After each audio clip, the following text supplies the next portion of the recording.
Students, देखिए doctor Sandeep chemistry की class में आपका एक बार फिर से वेलकम किया जाता है।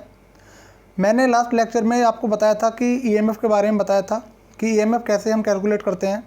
उसके बाद मैंने आपको बताया था इलेक्ट्रोड पोटेंशियल के बारे में कि हम सिंगल एलिमेंट का इलेक्ट्रोड पोटेंशियल, सिंगल इलेक्ट्रोड का इलेक्ट्रोड पोटेंशियल कोई मेजर नहीं कर सकते। उसके लिए हमें पूरा एक सर्किट बनाना होता था। पूरे सर्किट बना के हमने एक बनाया था स्टैंडर्ड हाइड्रोजन इलेक्ट्रोड। उससे हम कनेक्ट करके जिस भी इलेक्ट्रोड का हमें इलेक्ट्रोड पोटेंशियल मेजर करना होता था, तो हमने क्या किया था कि स्टैंडर्ड हाइड्रोजन इलेक्ट्रोड से उसको कनेक्ट किया जाता था और पोटेंशियोमीटर और वोल्ट मीटर की हेल्प से हम लोग उसका ईएमएफ कैलकुलेट करते थे। और उससे हम फिर जिसका भी हमें, जैसे जिंक का, कॉपर का, एजी का, जिसका भी हमें इलेक्ट्रोड पोटेंशियल देखना होता था उसका हम कैलकुलेट कर लेते थे।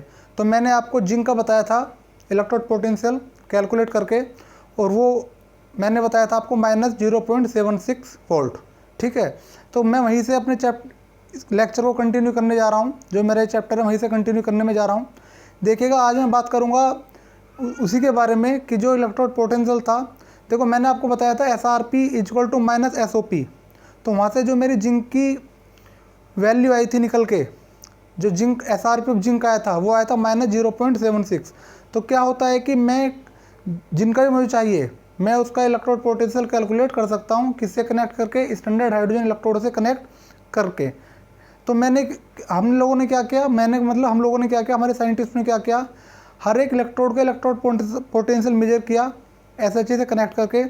और जितना भी हमारा SRP आया उसको हमने क्या किया, उसको हमने सभी के सभी SRP को एक डिफरेंट जो हमारे पास क्या है SRP है, डिफरेंट एलिमेंट के जो SRP है उनको हमने अरेंज किया डिक्रीजिंग और इंक्रीजिंग ऑर्डर में। तो डिक्रीजिंग और इंक्रीजिंग ऑर्डर में जब हमने उनको रखा, किनको रखा? डिफरेंट एलिमेंट्स के SRP को। तो जब हमने उनको डिक्रीजिंग और इंक्रीजिंग ऑर्डर में रखा तो जो हमें एक सीरीज मिली, उस सीरीज को ही हमने इलेक्ट्रोकेमिकल सीरीज कहा। तो आज मैं ये लेक्चर इलेक्ट्रोकेमिकल सीरीज से स्टार्ट करने जा रहा हूँ। ठीक है, तो देखिए क्या होती है। when different element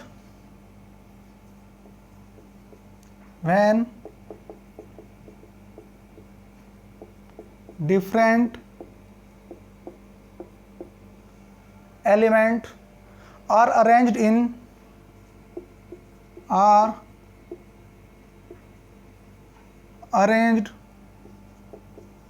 in increasing or decreasing order,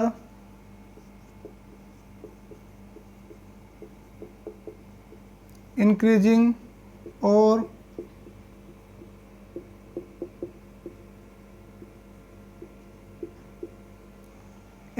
or decreasing order of their SRP's value, of their SRP values, a series is obtained, a series is obtained which is called electrochemical series, which is called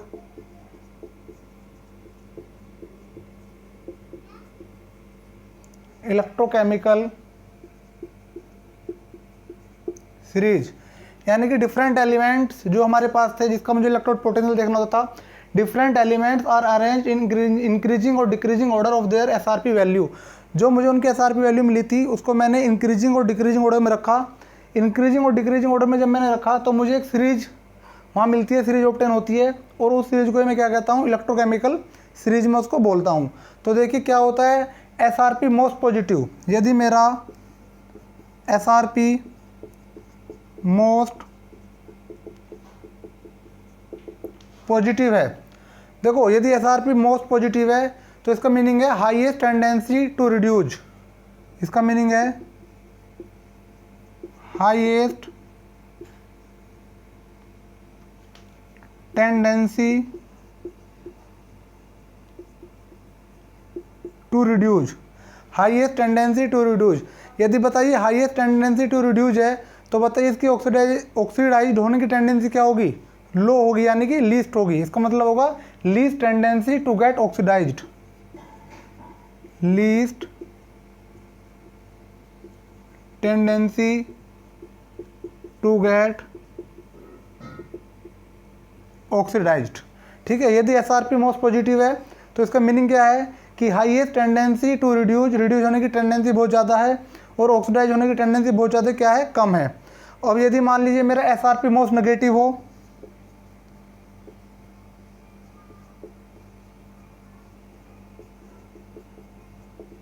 SRP बेटा मेरा क्या हो, most negative हो, इसका मतलब क्या है, इसका मीनिंग होगा लीस्ट टेंडेंसी टू रिड्यूस्ड, इसका मतलब होगा लीस्ट टेंडेंसी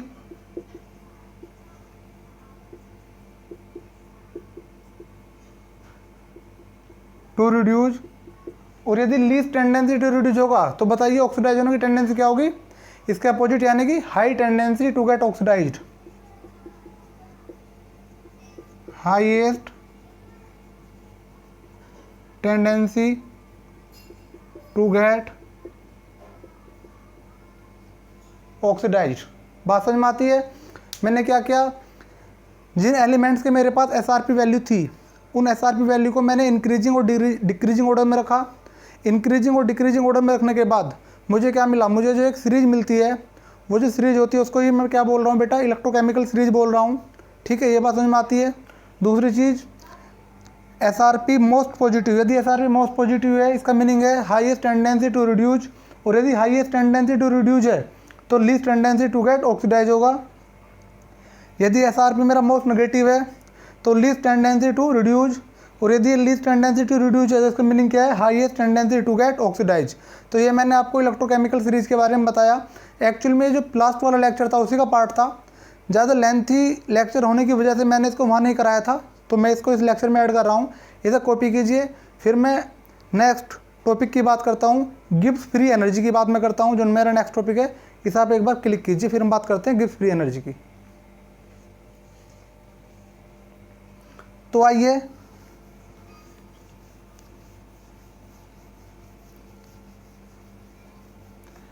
अब हम बात करते हैं गिब्स फ्री एनर्जी। इसको ध्यान से समझिए।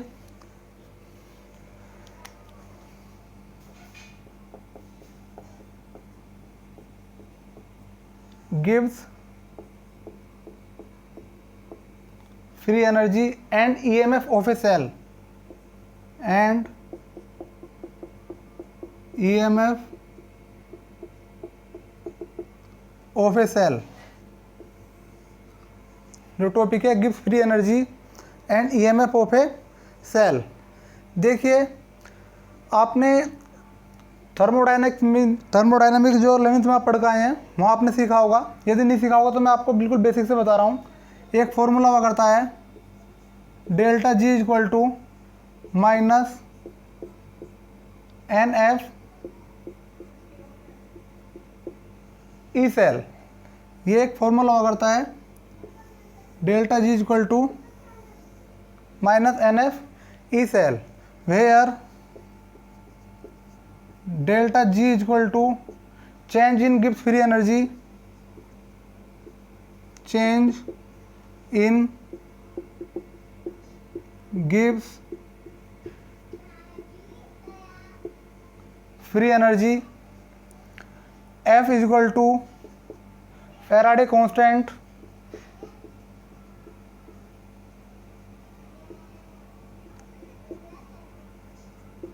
जिसकी वैल्यू होती है 96500 coulomb. N is equal to number of electron exchange, number of electron exchange during the cell reaction,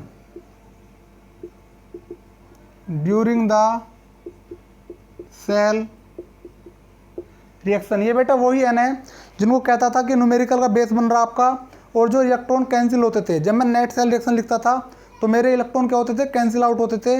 ये वही एन की मैं बात कर रहा हूँ, ठीक है। और ये जो ई सेल है, ये है बेटा ईएमएफ ऑफ सेल,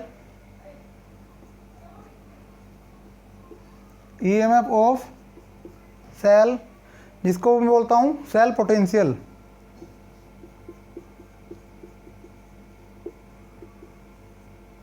इसको बोलता हूँ क्या, सेल पोटेंशियल। ये ईएमएफ सेल है, इसको बोलता हूँ सेल पोटेंशियल। तो देखो ये मेरा एक फॉर्मूला हुआ करता है। अब कुछ स्टूडेंट्स क्या है ना, बहुत ज़्यादा इंटेलिजेंट होते हैं। अब क्या कहते हैं कि सर ने सीधा फॉर्मूला कॉपी किया और उठा के पेस्ट कर दिया, हमें क्या पता है क्या फॉर्मूला कहाँ से आया। सीधी सी बात है, ये जो फॉर्मूला है हमें क्या मालूम ये कहाँ से सर ने रख दिया। सर ने क्या किया कि कॉपी किया, सीधा बोर्ड पे पेस्ट कर दिया, बेटा ये फॉर्मूला याद कर लेना। तो जो कुछ बच्चे जीनियस बच्चे हैं, इंटेलिजेंट बच्चे हैं, उनके लिए मैं बता रहा हूँ कि ये फॉर्मूला कहाँ से जनरेट होता है। हालांकि ये आपसे कोई मालूम नहीं करने वाला ये चीज़ सब, लेकिन फिर भी मैं इसलिए बताना चाहता हूँ कि यदि आपसे बाय दी वे कोई मालूम कर ले कि ये फॉर्मूला कहाँ से जनरेट हुआ तो आपको आना चाहिए, ठीक है ना। उससे लगता है कि हाँ आप किस टीचर से आप पढ़े हैं, कितनी नॉलेज आप रखते हैं। तो मैं इसकी बात कर रहा हूँ कि ये कहाँ से जनरेट हुआ है, इसे क्लिक कीजिए, फिर बात करता हूँ इस फॉर्मूले की। तो आइए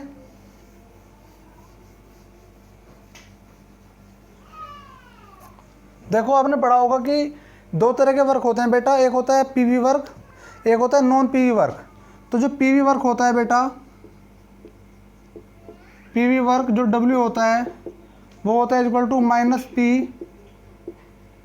दिस, इसके इक्वल होता है। अब देखो जो डेल्टा जी है ये क्या होता है मेरा, नॉन पीवी वर्क। ये होता है बेटा non PV work. Non PV work कैसे है, जैसे कि इलेक्ट्रिकल वर्क, लाइक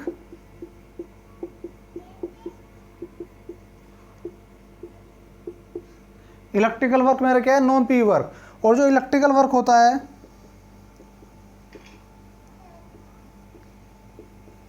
जो इलेक्ट्रिकल वर्क होता है वो होता है चार्ज इनटू पोटेंशियल के, किसके बेटा, charge Q into potential V के, ठीक है ना। यानी कि दो तरह का वर्क होता है, एक पी वर्क होता है, एक नॉन पी वर्क होता है। जो डेल्टा जी और नॉन पी वर्क होता है जैसे लाइक इलेक्ट्रिकल वर्क, और जो इलेक्ट्रिकल वर्क होता है वो होता है equal to charge into potential V के। अब देखो चार्ज की बात करूं मैं, चार्ज की यदि बात करूं तो लेट ए रिएक्शन, हम कोई रिएक्शन मान लेते हैं, let a reaction M N plus ने क्या किया, एन इलेक्ट्रॉन एक्सेप्ट किए और क्या बन जाता है, कोई मेटल। अब मान लीजिए गेन इलेक्ट्रॉन या एन है, कितने इलेक्ट्रॉन गेन कर रहा है, एन, यानी कि gain electron equal to N electron. N electron क्या किए बेटा, गेन किए। तो देखो डेल्टा जी, जो डेल्टा जी है बेटा ये डिफाइन होता है पर मोल इलेक्ट्रॉन के लिए। किसके लिए डिफाइन होता है, डेल्टा जी पर मोल इलेक्ट्रॉन के लिए। तो मैं लिख दूंगा delta G define for per mole electron. So I have to used, so I have to used charge for 1 mole electron, charge for 1 mole electron. तो मैंने आपको बताया कि जो डेल्टा जी है वो पर मोल इलेक्ट्रॉन के लिए होता है। तो जो मैं चार्ज यूज करूंगा वो भी किसके लिए यूज करूंगा, 1 मोल इलेक्ट्रॉन के लिए यूज करूंगा। अब देखो आपको पता होना चाहिए कि चार्ज ऑफ 1 मोल इलेक्ट्रॉन जो है, देखो मैं इसको इधर लिखता हूं, यहां से देखना, चार्ज ऑफ 1 मोल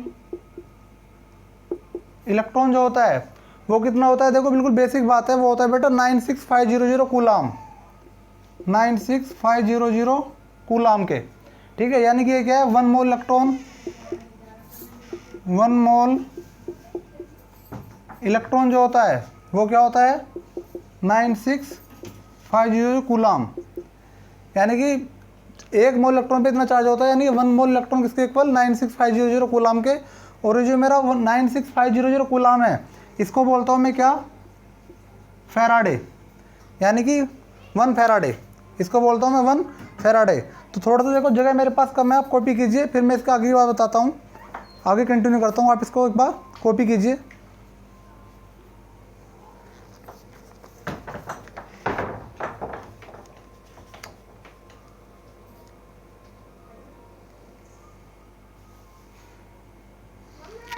देखिए मैं बात करता हूँ आगे की। आइए मैं थोड़ी जगह बना लेता हूँ, यहाँ से मैं हटाता हूँ, इसको रब करता हूँ, आपने कॉपी कर लिया होगा। देखो 1 फैराडे, अब ये 1 फैराडे क्या है बेटा, ये जो 1 फैराडे है ये है किसके, 1 मोल इलेक्ट्रॉन का चार्ज। अब मेरे पास कितने, यदि मान लो 1 फैराडे के लिए 1 मोल इलेक्ट्रॉन, और यदि n फैराडे हैं तो क्या करूँगा मैं, यदि मेरे पास क्या है n फैराडे, तो क्या लिखूँगा मैं, n मोल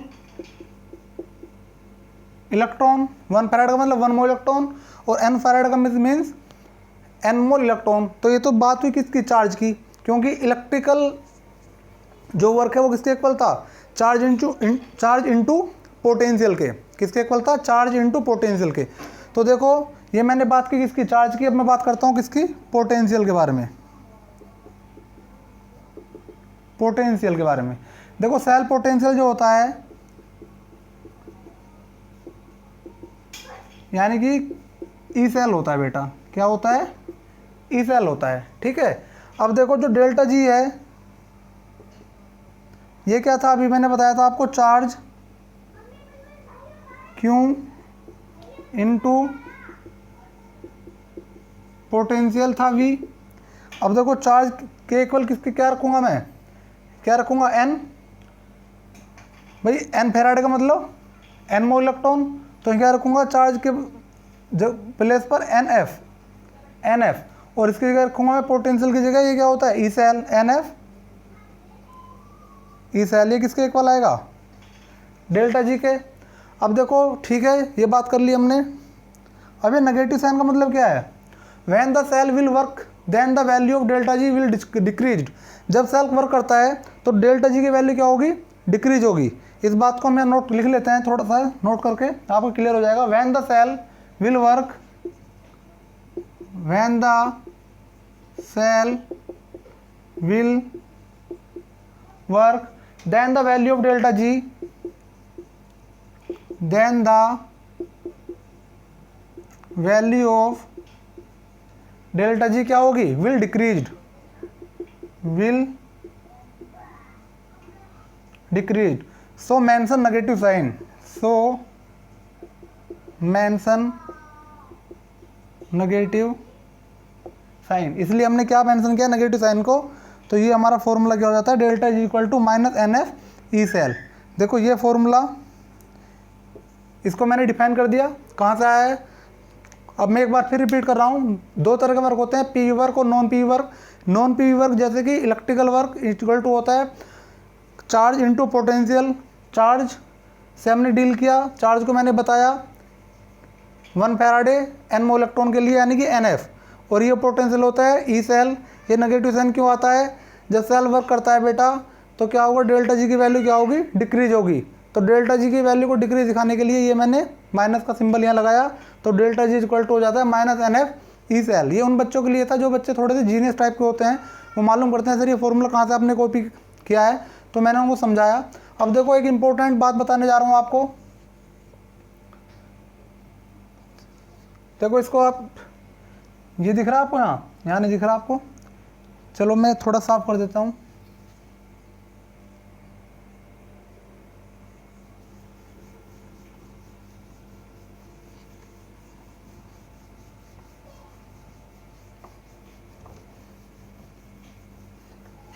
देखिएगा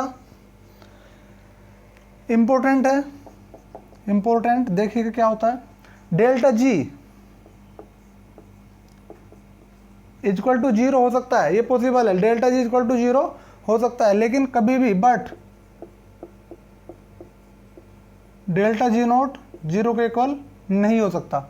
ये आप ध्यान रखना, आपको दिख रहा होगा डेल्टा जी 0 हो सकता है, लेकिन डेल्टा जी नोट 0 कभी भी नहीं हो सकता। तो ये बात मैंने की गिब्स फ्री एनर्जी के बारे में। अब देखो मैं आपको बता रहा हूँ feasibility of a cell reaction, क्योंकि सेल रिएक्शन की फिजिबिलिटी हम कैसे देखते हैं उसके बारे में बात कर रहा हूँ। देखो किस तरह से हम जो है डिफाइन करते हैं, मैं इसको रब कर रहा हूँ। Feasibility of cell reaction,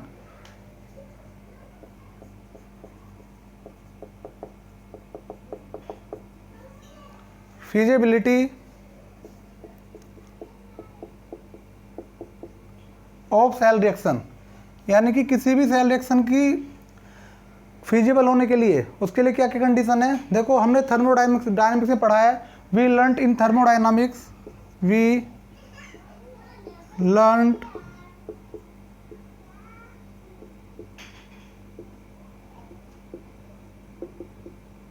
thermodynamics. यदि नहीं पढ़ा होगा तो कोई दिक्कत नहीं, बता रहा हूँ आपको।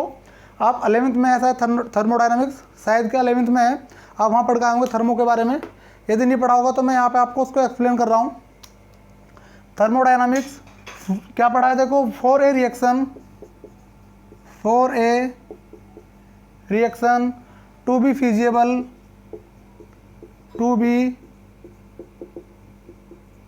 फीजिएबल और फीजिबल क्या कहता हूँ, स्पॉन्टेनियस,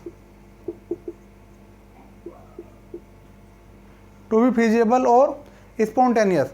देखो यदि कोई रिएक्शन मेरी फीजिबल और स्पॉन्टेनियस है, उसके लिए जो डेल्टा जी होगा बेटा, डेल्टा जी वो 0 से क्या होगा, छोटा होगा, और डेल्टा जी नोट भी क्या होगा, देखो डेल्टा जी क्या होगा, डेल्टा जी जो है वो 0 से क्या होगा, शॉर्ट होगा, और यहाँ डेल्टा जी नोट भी क्या होगा, 0 से छोटा होगा। For a reaction to be non feasible, अब देखते हैं, for a reaction to be non feasible यानी कि नॉन स्पॉन्टेनियस,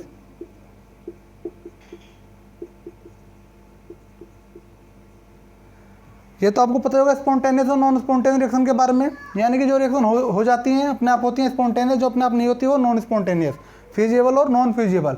इसके लिए देखो डेल्टा जी जो होता है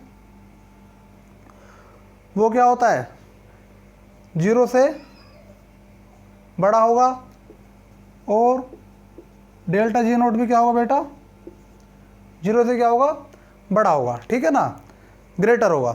अब देखो मीन्स, इसका मतलब क्या है भाई, मेरे पास तो जगह बहुत ज़्यादा कम रह जाती है, मैं थोड़ा बड़ा बड़ा लिखता हूँ ताकि आपके समझ में आ जाए, तो मैं यहाँ लिख रहा हूँ। इसका मतलब मीन्स डेल्टा जी और delta G naught is negative,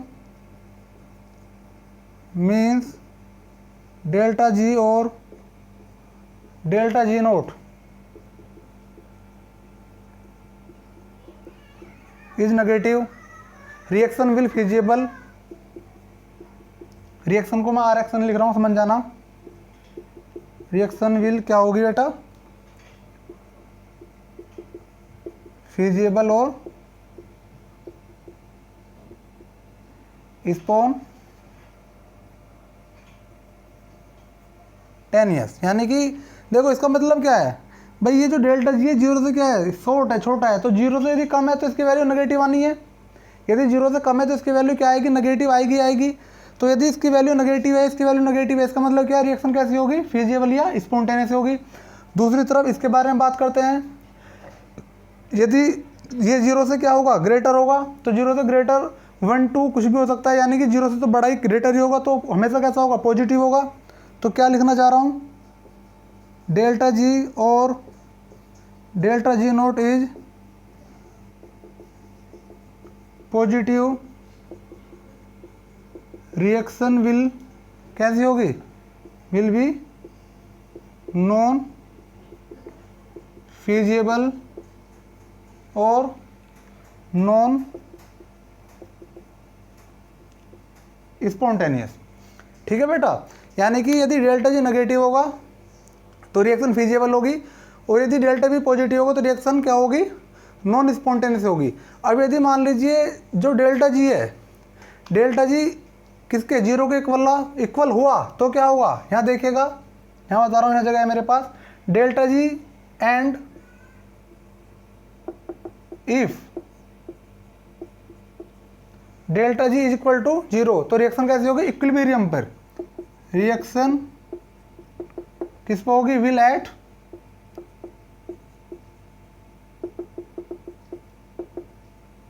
equilibrium पर। यानी कि मैंने क्या बताया, यदि डेल्टा जी मेरा क्या है बेटा, नेगेटिव है तो रिएक्शन फीजिबल, यदि डेल्टा जी पॉजिटिव है या डेल्टा जी नॉट पॉजिटिव है तो रिएक्शन क्या होगी, नॉन फीजिबल, और यदि डेल्टा जी मेरा क्या है, 0 है, इक्वल है, इज इक्वल टू 0 है, तो रिएक्शन मेरी कहाँ पे होगी, रिएक्शन मेरी होगी इक्विलिब्रियम पर, ठीक है। लेकिन एक बात का ध्यान रखना, डेल्टा जी इक्वल टू 0 है तब रिएक्शन क्या होगी, इक्विलिब्रियम पर होगी। लेकिन कभी भी इक्विलिब्रियम पर डेल्टा जी नोट 0 नहीं होता। इस बात को ध्यान रखना कि इक्विलिब्रियम पर डेल्टा जी नोट ही 0 होता है, इक्विलिब्रियम पर डेल्टा जी नोट की वैल्यू 0 कभी भी नहीं आती। ठीक है, ये थोड़ा सा माइंड में रखना। देखो ये सब जो आपको बता रहा हूँ ये न्यूमेरिकल का बेस में बना रहा हूँ, आपका ये न्यूमेरिकल का बेस बना रहा हूँ। जो जो मैं यहाँ पढ़ा रहा हूँ आपको सब देखते जाइए, ठीक है, और याद करते जाइए। मैं आपको भी न्यूमेरिकल प्रॉब्लम कराऊंगा इसके बारे में, तो तब आपको क्लियर होगा कि मैंने क्या ये पढ़ाया है। तो इसे कॉपी कीजिए, फिर हम करते हैं आगे की बात। देखो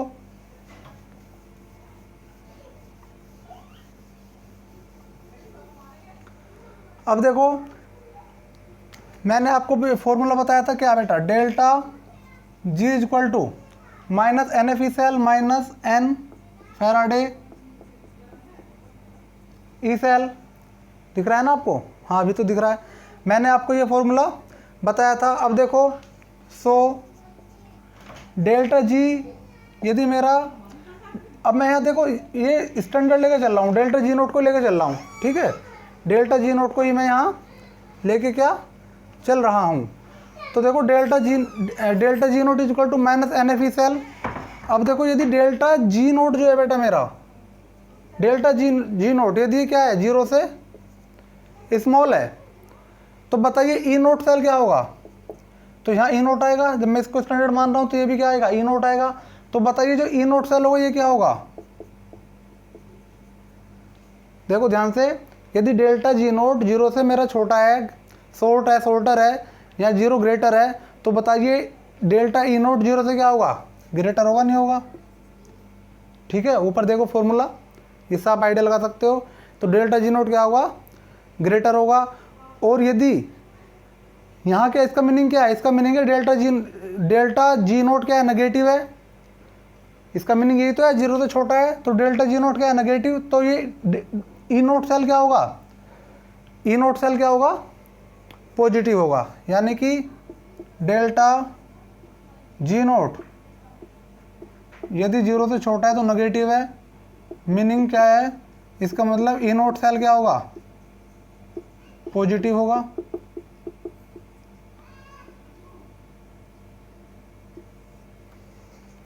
पॉजिटिव होगा। चलिए आगे की बात करते हैं।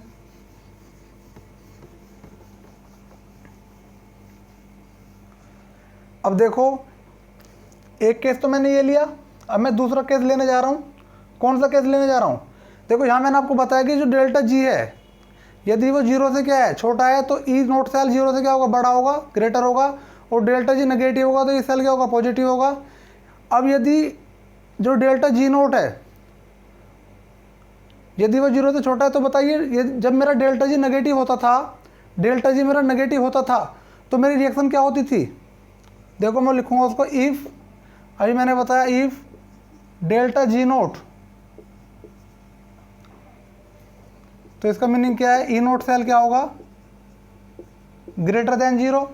और अभी बताया था रिएक्शन क्या होती थी इस केस में, यदि नेगेटिव होता तो रिएक्शन फिजिबल होती थी। तो यहाँ लिखूंगा मैं, cell reaction is feasible and cell is spontaneous.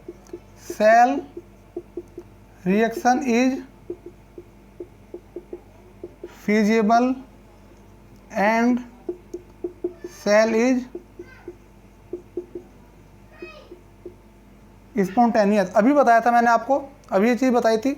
अब देखो क्या है कि यदि मान लीजिए डेल्टा जी जो है यहाँ तो क्या है 0 से छोटा, यदि 0 से ग्रेटर है तो ई नोट सेल बेटा क्या होगा, ये 0 से क्या होगा, छोटा, यानी कि डेल्टा जी नोट यदि मेरा पॉजिटिव है, 0 से ग्रेटर होगा तो पॉजिटिव होगा, तो ई नोट सेल क्या होगा, नेगेटिव होगा। अब देखो इफ डेल्टा जी नोट, तो इसका मीनिंग है ई नोट सेल 0 से छोटा होगा, यानी कि cell reaction is non feasible and cell is non spontaneous. ठीक है, सेल इज नॉन स्पॉन्टेनियस। देखो ये सब थर्मो का खेल चल रहा है, आप बिल्कुल भी आपको घबराने की जरूरत नहीं है। जो भी मैं आपको बता रहा हूँ आप सिर्फ ये चीज़ देखते जाओ, ये याद करते जाओ। ठीक है, एक फॉर्मूला है delta G equal to minus N F cell, ये इंपॉर्टेंट है, इसको याद रखना। उसके बाद मैं सिर्फ बता रहा हूँ कि डेल्टा जी 0 से कम है तो क्या होगा, डेल्टा जी 0 से ज़्यादा है, बड़ा है, ग्रेटर है तो क्या होगा, यदि इसके इक्वल है तो क्या होगा। मैं वही सब मैं बात बता रहा हूँ, तो आपको कोई भी घबराने की आवश्यकता नहीं है। इसको आप कॉपी कीजिए, फिर मैं कुछ आगे की बात करता हूँ, इसे आप एक बार कॉपी कीजिए।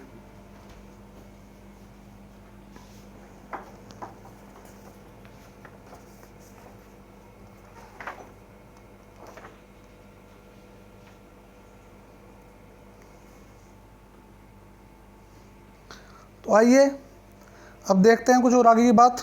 मैं इसको रब करता हूँ।